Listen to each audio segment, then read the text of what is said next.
আমরা মাজার মানে মনে করি কি যত অপসাংস্কৃতিক নাচ গান ফালাফালি নাচানাচি দুল তবলা সিজদা হতে ধরে এই ধরনের যত রকম অপসংস্কৃতি রয়েছে হয়তো আপনারা এই ধরনের কোনো একটা জিনিস পাবেন না।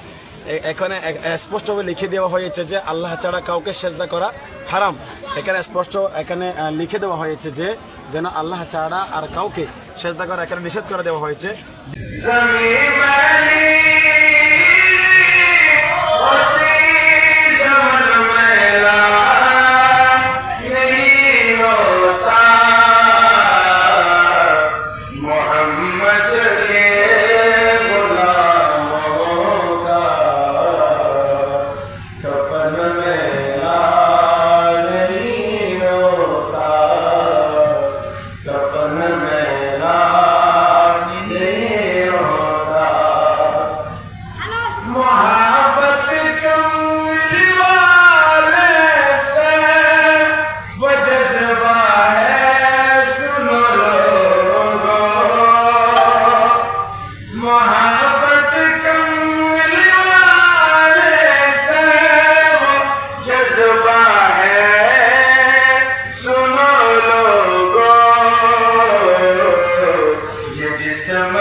যাই হোক, অসাধারণ ভাই আপনাদের এই গজলটা।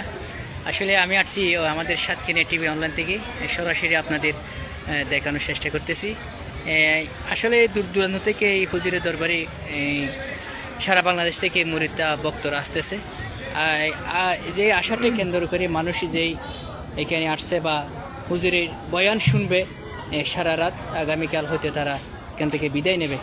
তাদের এই আয়োজনকে কেন্দ্র করে আপনাদের কতটুকু মানে মেহমানরা আসছে এখানে থাকবে, এটা একটু আমি ভূমিকাটা জানতে চাই। তারা কতটুকু এখানে সন্তুষ্টভাবে এখানে বসবাস করতে পারবে? হ্যাঁ, আসলে আসসালামু আলাইকুম রহমতুল্লাহ। আসলে সাতকানিয়ার জমিনের মধ্যে নয়, সারা বাংলাদেশের মধ্যে হয়তো আপনারা অনেক দরবারে গিয়েছেন, হয়তো এই দরবারেরও আপনি হয়তো ভিডিওর মধ্যে দেখাইছিলেন যে এই দরবারের মধ্যে কোনো শরীয়ত বিরোধী কোনো কাজকর্ম আছে কিনা। আসলে বর্তমানে বাংলাদেশের মধ্যে আমরা মাজার মানে মনে করি কি, যত অপসাংস্কৃতিক নাচ গান, ফালাফালি, নাচানাচি, ডুল তবলা, সিজদা হতে ধরে এই ধরনের যত রকম অপসংস্কৃতি রয়েছে, হয়তো আপনারা এই ধরনের কোনো একটা জিনিস পাবেন না। এখানে স্পষ্টভাবে লিখে দেওয়া হয়েছে যে আল্লাহ ছাড়া কাউকে সেজদা করা হারাম। এখানে স্পষ্ট লিখে দেওয়া হয়েছে যে যেন আল্লাহ ছাড়া আর কাউকে সেজদা করা এখানে নিষেধ করে দেওয়া হয়েছে। দ্বিতীয় নম্বর হচ্ছে অন্যান্য ধর্মের মধ্যে দেখবেন বিভিন্ন দিনের মধ্যে এখানে অনেক আলোর মধ্যে আগরবাতি, মোমবাতি অটোমেটিক মোমবাতি জ্বালাচ্ছে, কিন্তু আল্লাহ তাআলা বলছেন ইন্নাল মুবাযযিরিনা কানু ইখওয়ানা শায়াতিন, যারা হচ্ছে অপচয়কারী তারা হচ্ছে শয়তানের ভাই। কিন্তু এখানে এই অপচয়টা পাবেন না ইনশাআল্লাহ, আশা করে দেখতে পারবেন। আর বিশেষ করে উরুস, এটা একটু উরুস পাক হচ্ছে আল্লাহ আউলিয়াগণদের উরুস পাক কেন করা হয়? এখানে ভক্ত মুরিদান এসেছেন, কেননা উনি যে আল্লাহর মকবুল বান্দা, কেননা আল্লাহ তাআলা ওনার কবুল করেছেন বিধাই আল্লাহ আজকে এত ভক্ত মুরিদান ওনার কাছে আসতেছেন। ওনার কাছে নয়, ওনার ওসিলা চেয়ে আল্লাহর কাছে দোয়া চাইবেন, কেননা আল্লাহ তাআলা, আমরা তো অনেক গুনাহগার, আমরা জানি না আমরা কে আল্লাহ তাআলার প্রিয় বা হতে পারছি কিনা। কিন্তু আমরা দেখতে পাচ্ছি, আমরা যদি একটা হাদিস শরীফ দেখি, একটা হাদিস শরীফ আছে, হাদিস শরীফটা হচ্ছে আল্লাহ তাআলা যখন কোনো ব্যক্তিকে যখন ভালোবাসেন, তখন ভালোবাসার সাথে সাথে আল্লাহ তাআলা সকল ফেরেশতাদের সরদার একজন ফেরেশতা রয়েছে, ফেরেশতার নাম হচ্ছে জিবরাইল আলাইহিস সালাতু ওয়াস সালাম। হযরত জিবরাইল আলাইহিস সালামকে আল্লাহ তাআলা ডাকেন, ডাকার পর বলেন, হে জিবরাইল, জমিনের মধ্যে অমুক ব্যক্তিকে আমি ভালোবেসেছি। আল্লাহ তাআলা বলেন, আমি এই ব্যক্তিকে ভালোবেসেছি, তো আল্লাহ আমি কি করব? বলছেন আমি ভালোবেসেছি এই ব্যক্তিকে, এখন তুমিও ভালোবাসা শুরু করো। বলছে ঠিক আছে ইয়া আল্লাহ, এই ব্যক্তিকে আমিও ভালোবাসছি এখন থেকে। বলছে এখন কি করব? বলো তুমি এখন গিয়ে সকল ফেরেশতাদেরকে জানিয়ে দাও আমিও ভালোবেসেছি, তুমিও ভালোবাসছো। যখন সকল ফেরেশতারা ওই ব্যক্তিকে ভালোবাসে, তখন সকল ফেরেশতারা তাকে ভালোবাসতে শুরু করে। জিবরাইল তার সবাইকে জানিয়ে দেয় যে সবাইকে ভালোবাসার জন্য। তখন জিজ্ঞাসা করে ইয়া আল্লাহ, আসমান জমিনের সবাই তো ভালোবাসেন ওই ব্যক্তিকে, এখন কি করবো? বলেন জমিনের মধ্যে গিয়ে এলান করে দাও, সকল মুমিনের কানে কানে পৌঁছাই দাও ওই ব্যক্তিকে আল্লাহ তাআলা ভালোবেসেছেন, আল্লাহ ভালোবাসেন, সকল ফেরেশতারা ভালোবাসেন, আমি জিবরাইল ভালোবাসি, এখন তোমরাও ভালোবাসা শুরু করো। বলুন না সুবহানাল্লাহ। আসলে যখন ওনাকে আসলে দেখতে পারবেন আল্লাহর ওলিকে কারা ভালোবাসেন, সত্যিকার যারা মুমিন। আসলে আমরা আল্লাহর ওলিদেরকে খোদা মনে করি না, আমরা আল্লাহর ওলিদেরকে মনে করি উনি একজন আল্লাহর মকবুল বান্দা, আল্লাহ ওনাকে কবুল করেছেন। আল্লাহর ওলি শব্দ অর্থ আল্লাহর বন্ধু। আমরা মনে করি আল্লাহ তাআলা কোরআনের মধ্যে ইরশাদ করছেন, আলা ইন্না আউলিয়া আল্লাহি লা খাউফুন আলাইহিম ওয়া লা হুম ইয়াহজানুন। এটা আমার আপনার কথা নয়, তাদের কোনো ভয় নাই দুনিয়াতেও আখিরাতে, যাদেরকে আল্লাহ কবুল করেছেন। এটা আমরা কেমনে বুঝতে পারবো?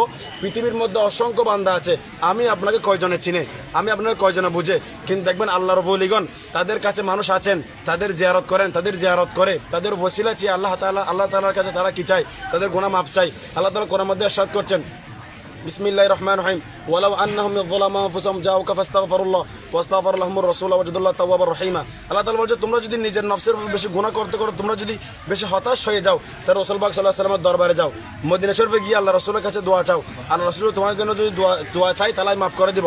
তো যারা মদিনা শরীফে যাওয়ার যারা সমর্থ হয় নাই, তারা হয়তো আল্লাহর ওলি যারা আল্লাহর ওলি রয়েছেন তাদের দরবারে এসে, এই আল্লাহ আপনি তো ওনাকে কবুল করেছেন, এই আয়াতের উম্মত অনুযায়ী আল্লাহর ওলির দরবারে এসে আমরা যদি আল্লাহর ওলির ওসিলায় চেয়ে যদি বলি, হে আল্লাহ আপনি ওনাকে কবুল করেছেন, হলেও ওনার দিকে তাকিয়ে হলে আপনি আমাকে ক্ষমা করে দিন, তাহলে আসলে এতগুলো বান্দা এসেছেন এখানে কোনো, বিশেষ করে যারা আমাদের দেশের মধ্যে হয়তো অনেকেই খারাপভাবে নেবেন, ওয়াহাবি জমাত যারা বিভিন্ন ধরনের অন্যান্য ফেরকা আছেন, তারা হয়তো মনে করে মাজার মানি, দরবার মানি, ভণ্ড, এই সেই।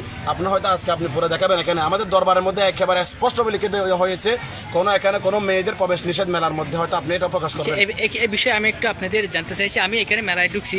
মেলায় ঢুকার পর অনেক মহিলারা যারা বয়স্ক বোরকা পরে আসছে, এখানে সিকিউরিটি গার্ড আছে, তো সিকিউরিটি গার্ডকে তারা না মেনে মেলায় প্রবেশ করছে। আমি অনেককেই প্রশ্ন করছি আপনাদের এখানে নিষেধ করা হয়েছে যে মাহাবিলের পক্ষ থেকে অর্থাৎ উরস্বরের পক্ষ থেকে, কিন্তু আপনারা কেন প্রবেশ করছেন? তারা বলছে যে আমরা এখানে ঢুকছি, কি হয়েছে? কিন্তু আমি একটা ক্লিয়ার করি, তবে এখানে যারা সিকিউরিটি গার্ড দিচ্ছেন আপনারা তাদেরকে মানছে না। তবে আপনাদের পক্ষ থেকে যদি এদেরকে গাইড দেওয়া হয় বা না প্রবেশ না করার জন্য গাইড দেওয়া, তাহলে একটু ভালো হবে। আমি করে দেখছি এখানে। ইনশাআল্লাহ, অবশ্যই আপনাকে অসংখ্য ধন্যবাদ। আপনি এই জিনিসটা আমাদেরকে দেখিয়ে দেওয়ার জন্য। হতে পারে এখানে অনেকে প্রবেশ করতে পারে ভুলেও, কিন্তু আমাদের এখানে দরবারের পক্ষ হতে স্পষ্টভাবে লিখে দেওয়া হয়েছে যে মেলার মধ্যে কোনো মেয়ে প্রবেশ নিষেধ। এমনকি শুধু নিষেধ তা নয়, মেয়েরা যে জিনিসেরগুলো দ্বারা আকর্ষিত হয়ে ঢুকবে, কসমেটিক্স একেবারে বন্ধ করে দেওয়া হয়েছে। আমাদের পোস্টারের মধ্যে চারিদিকে প্রকাশ করা হয়েছে। এটা এমন একটি দরবার, ভণ্ডমুক্ত দরবার। এখানের মধ্যে আপনারা এখানে সব কিছু প্রকাশ করবেন ইনশাআল্লাহ। যাই হোক, আমাদেরকে জিজ্ঞেস করেছেন এতগুলো মানুষ কেন এসেছেন। হয়তো আপনি দেখতে পাচ্ছেন আমি আপনাকে এতগুলো বুঝিয়েছি যে মানুষরা এসে আল্লাহ রাব্বুল দরবারে জিয়ারত করবেন, তাদের মুর্দা কলবকে জিন্দা করবেন। তারা হয়তো তারা এখানে আসছেন কেন? তারা জানা যে একজন আল্লাহর মকবুল বলি, আল্লাহর মকবুল বান্দা, আল্লাহ ওনার কবুল করেছেন বিধায় ওনার ওসিলা চেয়ে হলে আমাদের জীবনকে দামি করবো, ওনার ওসিলা চেয়ে আমাদের জিন্দগি ওনাকে মাফ করবো। আশা করি বুঝতে পেরেছেন। আমিন। শুকরিয়া। আমি আপনার কাছে আসতেছি, আমি একজন দাদুর সাথে কথা বলবো। আসসালামু আলাইকুম। আমি আপনার কাছে প্রশ্ন, আপনি যে কোন জেলা থেকে আসছেন বা আপনার বাড়ি কোথায়? আমার বাড়ি মুশকালি। মুশকালি।